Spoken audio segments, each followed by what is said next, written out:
studios in New York City. This is Charlie Rose.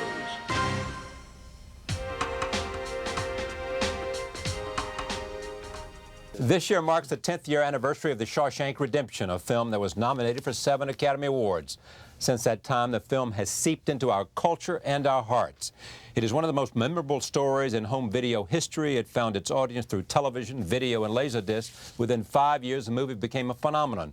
With me today is the director, Frank Darabont, and two of the film stars, Morgan Freeman and Tim Robbins. I am pleased to have them here. Welcome. Thank you so much, sir. Since I've seen you, you have learned to fly. I've learned to fly. Since I've seen you, you've won another Academy Award. My first. Your first. Yeah. Well, and how about you, Frank? I've been, I don't know. Should have been your second. Getting Should grayer. have been your second. The first should have been for Andy, right? Yep. Well, then was Thank that? you, Morgan. Well, I got nominated, and I was certainly there with you. And you should have won as well. Well, But 7, you won 7. But we nominated. We Nominated for got 7. we were No, nominated nominated for for 7, I'm seven, sorry. We won none. We won won not a none. stinking one. no. Well, it was the year of Gump. Yeah, but at the same time, I mean, this film, more than any film probably since then, has gone on to have this kind of mystique, success in the DVD market and everywhere else. Now it's going to be reissued Yes. as a DVD. And theatrically as And well. theatrically as Prior to well that. in All September. right, all right. Yeah. We're here Yes. just going to get a new theatrical release. Yes. Wow. See what happens there. Pretty cool. Right. So I want to explore this phenomenon first with you. Take me through a Stephen King novella to a script. That was a process of actually beginning about 5 years before we shot the movie, of getting the rights from Steve King.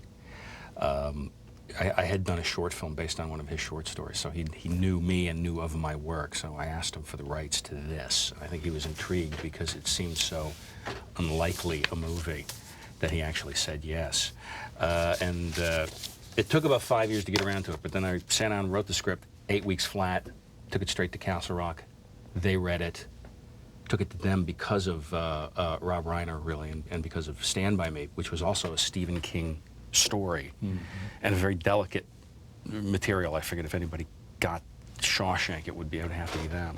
And they did, and I had just nothing but wonderful support from them from that moment on.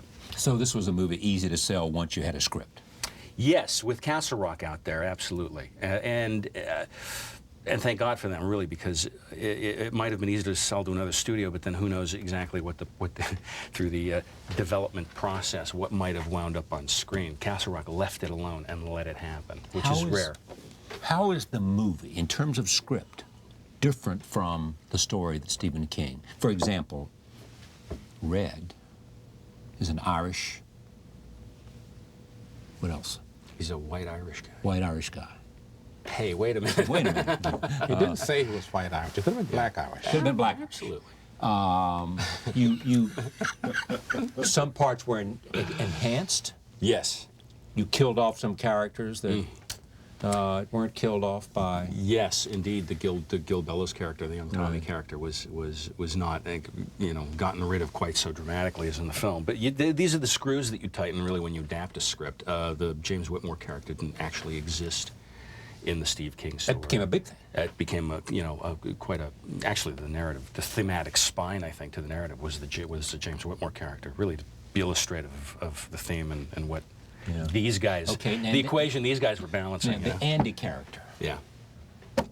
Pretty much what it was. Yes, very close, very close. Although Steve King did describe him as a little guy. Yeah. Is that it?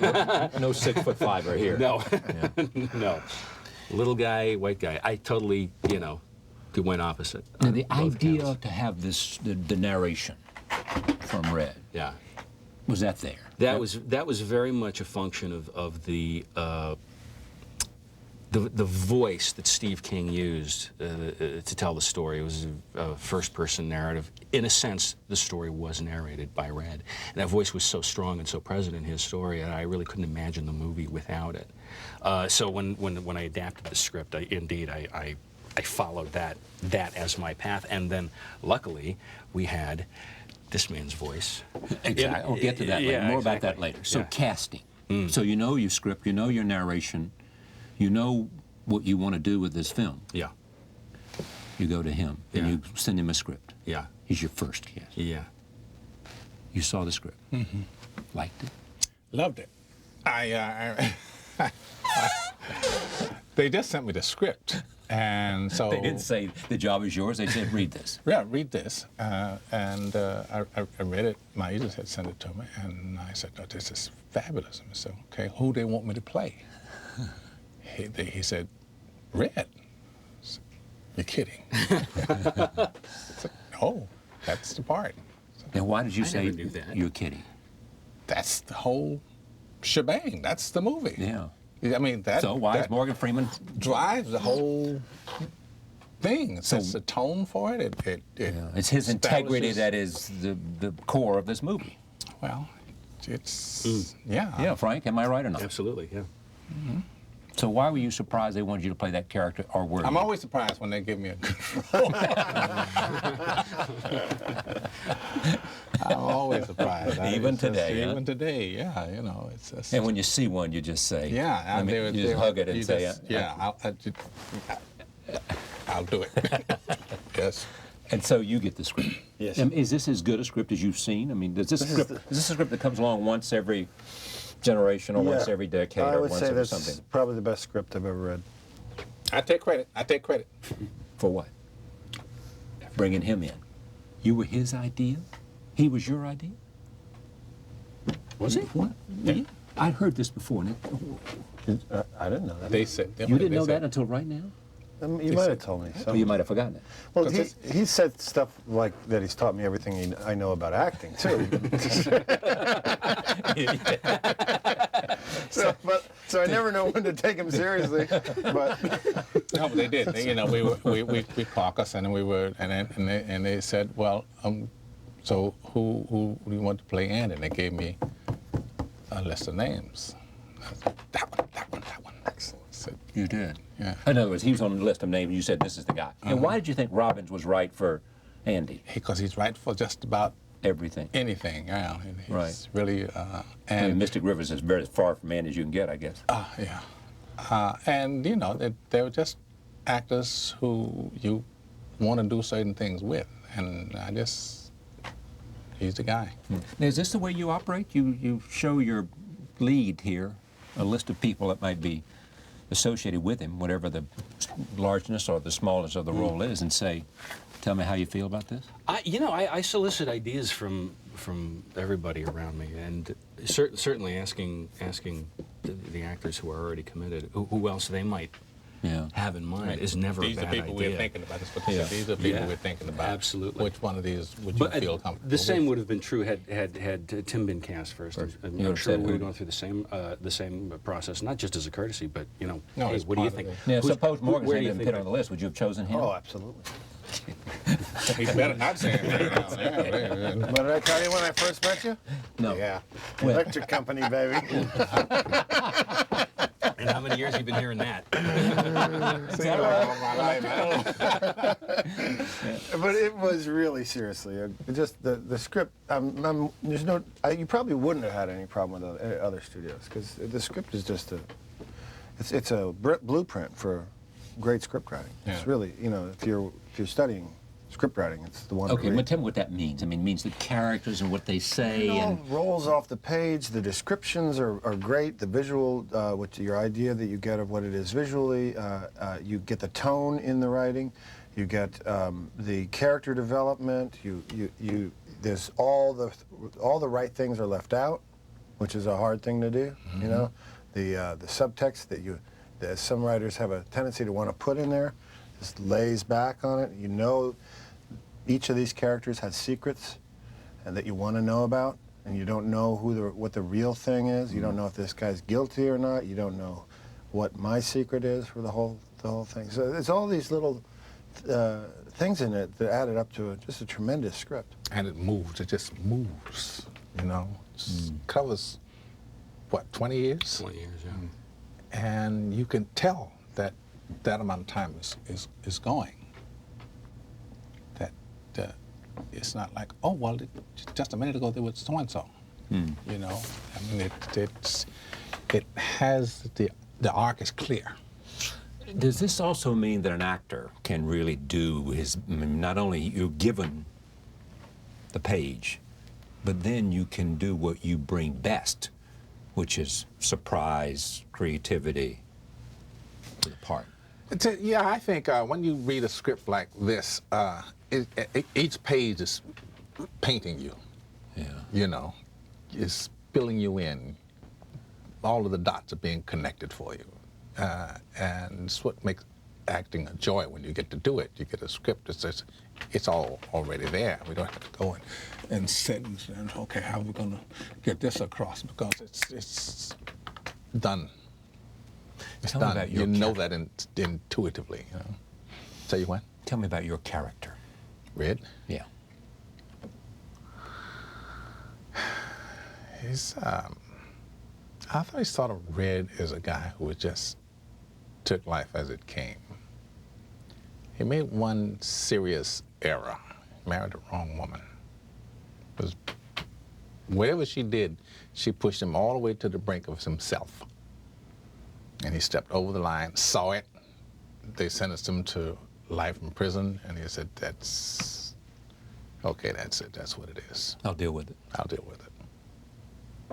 So, of course, you always want to get out when you're in. If you have a parole possibility, you know, you try it. I love the moments when he was before the parole board. Those are my favorite moments of your acting in any movies. Those three scenes that are the progression of those appearances years before the parole board. Before the parole board, yeah. Those three scenes I think are as good as it gets. I just love what Morgan did in those scenes. What was it he did?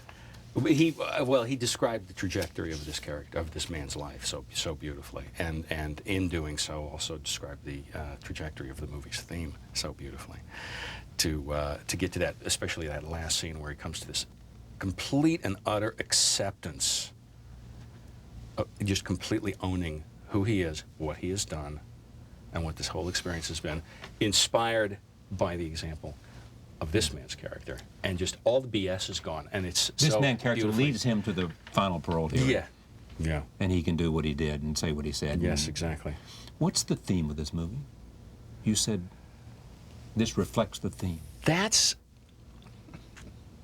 Work on it? Yeah, we're working on it, baby. I was still trying to figure it out. Oh, you've had this question before. Well, so I think that the best movies really leave that for, and this is not the cop out on the question, but I think the ones that I love the best are the ones that let the audience bring that answer to the table. Ultimately, it's what does the movie mean, not to me or to us, but to you and to the people who've seen it. And that's really fascinating because we've gotten some amazing reaction. I'm sure you guys have as well. Yeah. Some amazing reactions through the years. The film seems to be something of a Rorschach for people. They project their own lives, their own difficulties, their own obstacles and their own triumphs into it, whether that's a disastrous marriage or a serious debilitating illness that somebody's trying to overcome. They view the bars of Shawshank as a metaphor for their own difficulties and then consequently their own hopes and triumphs. And people really do draw strength from the movie for that reason. Yeah, go ahead. No, I was going to say one of the lessons of the movie is that you can't overcome adversity. You can. You can. You can. And it starts inside yourself. It starts with, and that's the catalyst for that. And he's the catalyst for that, because what happens to him? You give me this sort of who is Andy and how does he overcome? Andy is probably the only innocent person in Shawshank. Everyone says they are, but he is there, shouldn't be there, but finds a way to survive. And the way he finds a way to survive is through a very slow trajectory. A 20-year plan that he will get out. But in order to survive, in the meantime, seeks stimulation, music, art, literature, and tries to inspire that in people around him. An idea of hope. And there's that scene in the dining room where he talks about hope. And Red says it's a dangerous thing, and you know, and I think that's one of the reasons why people have responded so much to the movie. Is that you were talking the triumph of hope? Well, the idea of hope, that it is possible, that everyone, despite whatever marriage or a terrible job you're stuck in, or situation, domestic situation, that everyone does have the hope that there is possible in your life a beach in Zihuatanejo, that is a possible goal, that exists out there. And I think that's maybe why it's lasted so long and become such a profound movie for so many people. I think I read somewhere that men come up to you a lot. Yeah. About this movie, or they did That's right the after other it was... thing that's really interesting. You know, there's not a lot of movies with male friendships that don't involve car chases. Or, you know? Yes. They're not buddy films. Right. It's really about a real friendship, you know, and there's no model, really, for... Real friendship with no sex, just sheer sense of... Well, I don't know about no sex. I mean, well, he was raped going regularly. No, not for me. But Morgan, that's not sex. That's a violation. You know sex, and that's not sex. All right. I agree. Let me tell you, so it's hope, so it's friendship, themes that come out of this? Friendship is a big one there, because a lot of people told me that the big moment for them, the moment they cherish, the one moment they take away with them, is the moment that Red finds the box at the Abyssinian Rock. It's like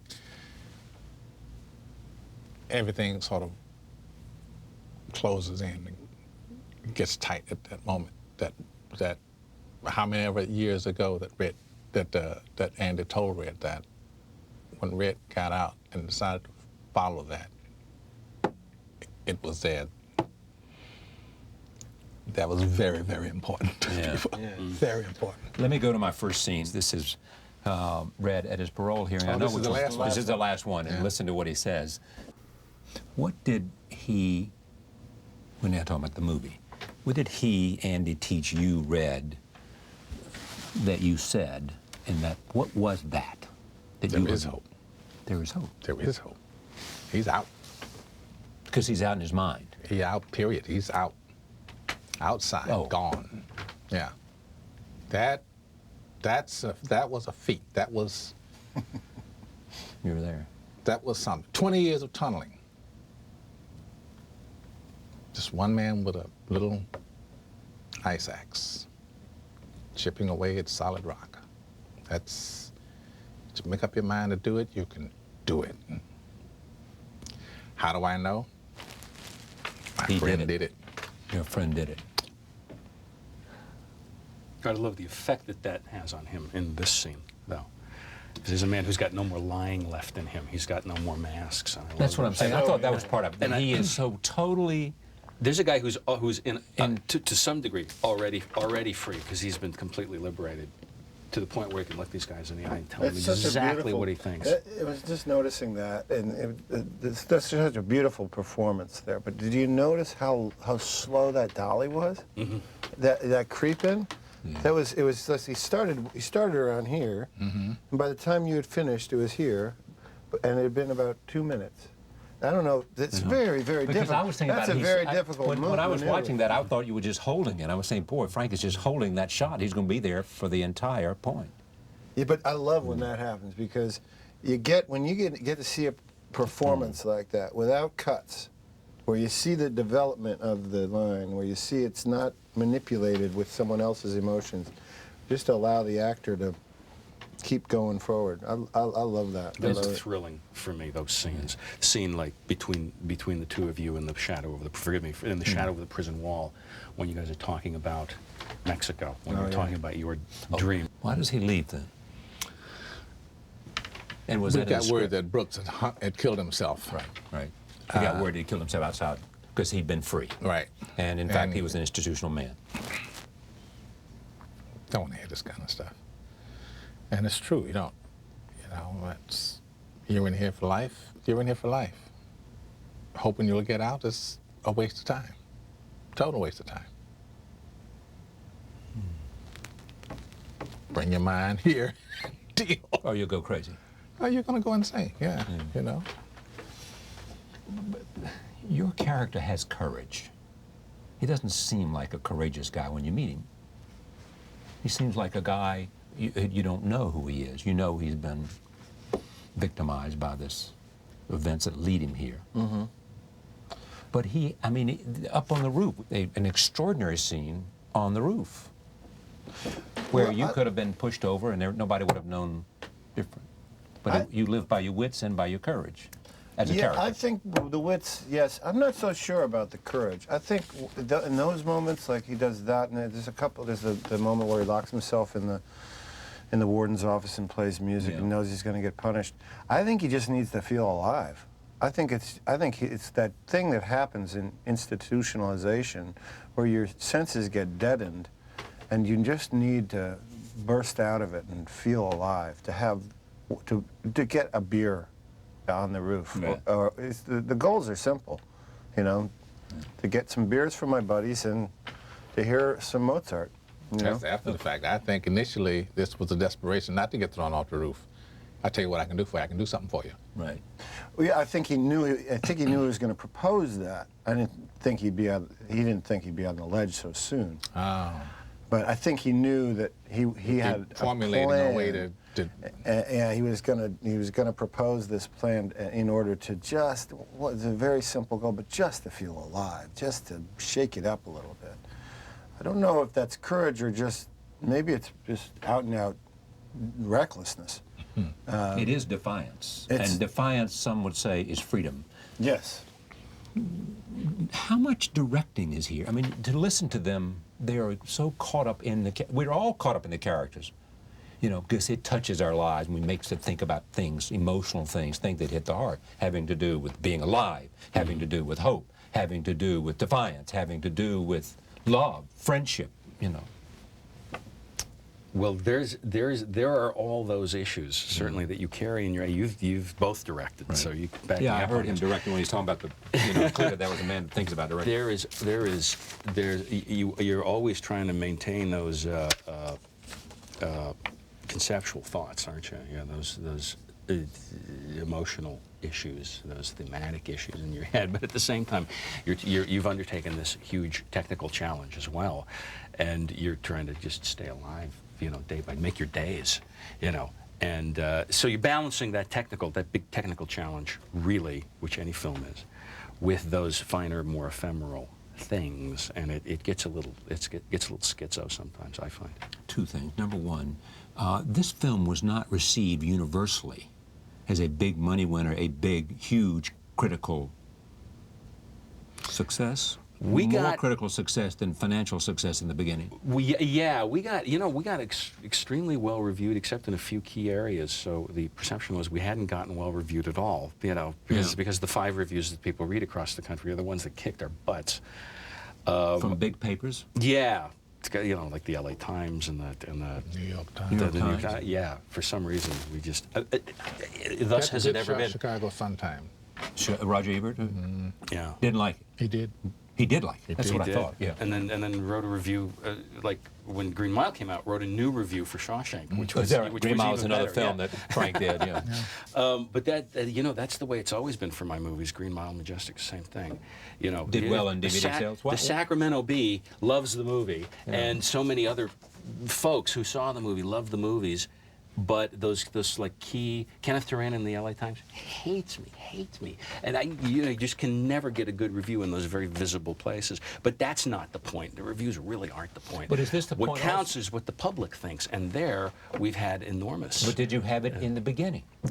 For the people who saw the movie, absolutely. No, word of mouth was good, so they liked it. But They liked it. Were there lots of them? In other words, was the box office success? It's not enough. No. When you have a movie, if you don't get immediate Over the first weekend. crackle word of mouth right. that You forces must the see studio. this movie right away. Yeah, kind of stuff, if you don't get that right off. There are a lot of people who went and saw it. I remember guys telling me, boy, that was a great movie. I told my wife about it, and she said she didn't want to go see a prison movie. So you don't get, and then that was the problem of the title. Yeah. Yeah. I saw this movie. It was really terrific. It's called So that's it. That's what it did right there. You know? Yeah, I like his riffs on this. Yeah, what? Oh, God. I had someone else the other day. Scrimshaw retention? Or? Scrimshaw reduction. Yeah, yeah. Hudsucker reduction. I did, got that. Somebody said I saw you in Shawshank, man. Shawshank. I get Shawshank reduction, Shawshank redemption. Redemption. Shamshaw. Sham, Shake Sham. But you weren't worried about this when you kept the title, huh? To this day, nobody suggested a better title to me. I did. I suggested. What did you suggest? I said, why are you? Red Story. No. The title of the story is Rita Hayworth and the Shawshank Redemption. Just keep that on the poster. Rita Hayworth and the Shawshank Redemption. They See, said, I think that's a good well, idea. it won't fit on the marquee. Rita Hayworth will fit on the marquee. Rita Hayworth. ... On down here, when you look down here on the one sheet, Rita Hayworth and the Shawshank Redemption. Oh, you remember Rita Hayworth was the cover for The Digging. Yes. When did you know that this was something special? While you were shooting it? I mean, was it apparent there in that prison? Where was the prison? In Ohio? Ohio, Mansfield, Ohio. And it was a terrible death place, wasn't it? I mean, it was an awful prison. It was an awful place. It had been deactivated about 3 years prior to our coming there to film, and was really we were forestalling a date with the Wrecking Ball. They were going to tear the place down, or most of it at any rate. And it had, I remember, well, we all felt it, and Tim also, and I remember, said it best, really. I think that you just felt the weight of all that sadness of all those years, and it seeped into the stone of this place. It came from my son. It came from your son. That's right. I He remember. walked in and he said, "This place is very sad." Yeah. And I don't want to be here. And it was seriously palpable, the pain that was in that room. You could really feel it. Darkness, It was very, those very tiny cells. Yeah. Weep, us, Cold. cold. Oh man. Yeah. Yeah, it was quite a place. How'd you get it? I was asking around, of every film commission in the country. You got a big empty prison. We need to go shoot a movie, and we had two choices. One was in Ohio, and one was in Nashville. I wound up using the Nashville one for Green Mile. But when Morgan sat down at a table to read, when you had your actors come together, because you wanted them, my assumption, coming to this, because these were people who knew each other. So you wanted there to be some chemistry among your actors, right? Oh yeah, absolutely. Before you shot your first scene. These guys, particularly, the whole movie lived and died whether or not they had chemistry. And what I love watching those clips is seeing again that chemistry was so palpable and so there. But it's a bit of a roll of the dice because you don't know when you're casting necessarily whether that chemistry is really going to be there. There are or people not. that cast husband and wives, and it turns out it doesn't. Yeah, exactly. You know that, don't you? Roll tape. This is what I love about it, among 100 reasons. It is about friendship, and it's about conversation. It is about the power of words, giving flight to emotion, ideas, qualities, human qualities. Roll tape. You shot that? Yeah. I did too. Yeah. It was one of my favorite days of filming. Because? Because of what you were saying before, is just the sheer, and like that scene in the pro, the sheer simplicity of pointing the camera at the actors and letting them do their job, taking the text, finding the subtext, and delivering it. When you're directing, this oftentimes it's like leading a three-ring circus, but there are days like that, and I remember very distinctly the day we shot that, me just sitting on an apple box and just staring at these guys for hours, and they were showing me my movie again. You know, the one I had in my head when I was there alone at the computer writing it, doing the adaptation. They were showing me my movie again, and it's so lovely to be reminded from time to time in the three-ring circus of directing a movie what your movie is. And that's the essence of the movie there, you know? So I didn't really have to do a damn thing that day. I just had to make sure the camera was in focus and sit and watch these guys do their brilliant work together. It was a real thrill. How many takes for that scene? Not a lot of that, I don't think. I can't remember. Not that We many. did maybe Three. 4 or 5 or something like that. Yeah, I remember 3. Might have done 4 or 5. Mostly. That's one of those moments when you, in your shooting, that you know that like you say, that scene is really the movie. So all the stuff you've been doing leading up to it, once you get to that day when you're going to do that, it's there. It's ready to go. You don't really have to spend much time agonizing over it. Whereas if you scheduled that in the first couple weeks, it would have been impossible. Gosh. It wouldn't be so much. You wouldn't have learned, absorbed, felt. And, we did shoot most of it in sequence. In sequence, yeah. We did, yeah. That's a wonderful part about doing a movie like this, because you actually do grow with the part, you know, and it's easy. And their relationship also grew during the filming. Their relationship as human beings. Just as just as friends, just as to Tim and Morgan, the actors, sort of bonding as people, and that I think showed up in the characters as well. It was a great advantage to be able to shoot in. We weren't in strict continuity, but we're definitely in continuity of years. So we would shoot out, say, 1947, and then move on to 1950, whatever. So the first parole thing that he shot was early in the schedule, and the last one was very late in the schedule. You know, and I think that was really advantageous to do it that way. Two things can be said. One, movies like certainly Casablanca and perhaps even Citizen Kane may not have been as did not certainly have at their opening what they later grew to have. I mean, powerful take on. It's a Wonderful Life, too. Wonderful Life, too. Another perfect example of that. When you look at this now, where does it rank within the kinds of film experiences you have had? I mean, how many are there like this? 2 or 3? I think there were 4. 4? Mm-hmm. Daisy? Unforgiven. Unforgiven. Driving Miss Daisy. And Glory. Glory. Yeah. But that makes a career worth right there. Oh, heavens. I've had more. That's 4 good movies. Yeah. That's had pretty more good. luck, more good fortune as an actor, being able to get these roles. I mean, I've had some wowies. Some wowies? Yeah. Yeah. This was a wowie, you know. Yeah, this was a wowie. And how about you? Same. Yeah, about you, 4. 3 or 4. Yeah. I'd say Bull Durham. This, Dead Man Walking, and Mystic River. But you know what it gets down to also, beyond it, it's the experience itself. Because you can do a good movie, and it can be torture to do, and it can not live as a great experience.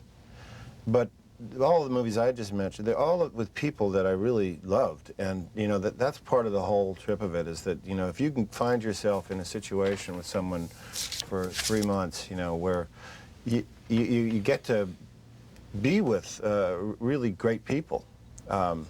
It's the weird nature of this profession. You find yourself with groups. It's like gypsies. You find yourself with a different band of gypsies for 6 months or 4 months or whatever the time period is, and it becomes this golden little treasure in your life. And you look back on it, and Mr. River took 7 weeks, but that's so rich, that experience, that it'll hold me for a couple of years, I think, more. It's just Who influenced you the most as a director? Oh gosh, that's a really hard one to answer, because I think every... You started out writing. Yeah, I started out writing. I still am, in large measure.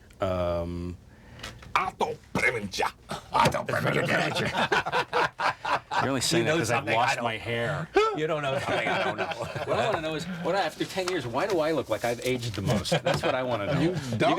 You guys. This is all white. Yeah. White.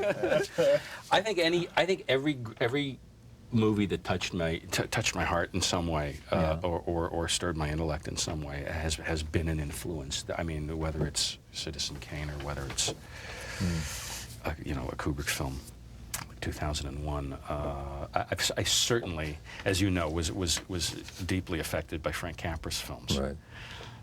Which nowadays qualifies me as a thorough sap, apparently, because we're in a very nihilistic world nowadays. But maybe not so much, because every once in a while you pull a rabbit out of the hat like this, and people go, "Wow, that said something hopeful to me. Let me close with this. Did you guys know, as this was happening, that something special was taking place here? No, No? I never know. I So can you never can't tell in a film, because you have moments. You don't have a whole film. You have moments, and we'll work together, and we know that we nailed the moment, but you don't know if you nailed the film. But can you nail the film? He's got to nail the film. He's got to nail the film. Yeah. Same thing, or not? Yeah. You knew that you had good moments. Yeah, but we didn't know. You don't know. You have good text, you have good actors, you do your job every day, and you hope that you have something good at the end of it. Shooter. But Deacon's fabulous Yeah. cinematographer. Was it Really hard to great. cut? I mean, this ended up how long? 2 hours and 22 minutes. So did you start off with what? Three It and a was like half? 3 hours, 3 plus, something like that. It wasn't hard to cut. And 'cause then he's- again, we saw it when you saw the movie. We all knew it was really great, Yeah. Once you see it, but we didn't know Yeah, that it right. was going to be what No. it became. No. either. Exactly right. There's one thing, you know it, love it, and like it, and think it's great. The other is this another level it went to where it becomes a classic. Yeah. Which was a very slow build over a period of 10 years, and now we get to do our special 10-year anniversary. With, how many films get that? I mean, that's fantastic. Isn't that great? So let me just end there. A 10th anniversary edition of the DVD will be released in September 2004, along with the re-release of the movie to 11 theaters nationwide. Shawshank Redemption, Castle Rock's entertainment production, directed by Frank and starring Morgan and Tim and wonderful actors, some no longer with us. Congratulations. Thank you. Happy flying. Thank you, Frank. Charlie. Great to see you, as always. Thank you. Thanks, you. Charlie. Shawshank Redemption, 10th anniversary. Thank you for joining us. See you next time.